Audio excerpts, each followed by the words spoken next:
नवोदय विद्यालयात विज्ञान दिवस उत्साहात. पारशिवनी 4 मार्च.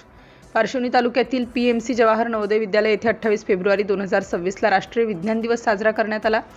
भारताचे नोबेल पारितोषिक विजेता डॉक्टर C.V. रमण यांना याच दिवशी नोबेल पुरस्कार मिळाले होते. त्याचे औचित्य साधून भारत सरकारने 28 फेब्रुवारी हा दिवस राष्ट्रीय विज्ञान दिवस म्हणून साजरा करण्यात येतो. याच दिवसाचे महत्त्व साधून नवोदय विद्यालय येथे राष्ट्रीय विज्ञान दिवस आयोजित केला होता. विद्यालयाचे प्राचार्य यशोधरा यांनी डॉक्टर C.V. रमण यांच्या प्रतिमेला पुष्पहार अर्पण करून कार्यक्रमाचा शुभारंभ करण्यात आला.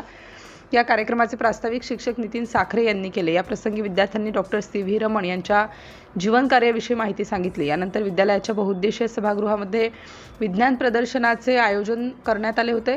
या विज्ञान प्रदर्शनामध्ये विद्यार्थ्यांनी विविध प्रकारचे मॉडेल सादर केले. या विज्ञान प्रदर्शनाचे परीक्षक म्हणून G.S. भुजबळ, M.S. कोसे, सुनील गोखले तसेच उष्टुदेऊनमाले यांनी काम पाहिले, ज्यामध्ये प्रथम क्रमांक, द्वितीय क्रमांक या विज्ञान मॉडेलला मिळाला. कार्यक्रमाच्या यशस्वीतेसाठी विज्ञान शिक्षक नितीन साखरे, निलेश गजभिये, वाल्मिक सहारे, सना मिर्झा, पल्लवी व प्रियंका यांनी अथक परिश्रम घेतले. विद्यालयाचे प्राचार्य यशोधरा यांनी विद्यार्थ्यांनी केलेल्या विविध मॉडेलची प्रशंसा केली व विज्ञाननिष्ठ समाज रचना व्हायला पाहिजे यावर भर दिला. आजच्या या प्रदर्शनाला विद्यार्थ्यांच्या पालकांनी सुद्धा भेट दिली. तसेच विद्यार्थ्यांनी केलेल्या विज्ञान प्रदर्शनाची त्यांनी स्तुती केली. सिटी इंडिया न्यूजसाठी पारशिवनी तालुका प्रतिनिधी रामू काकडे.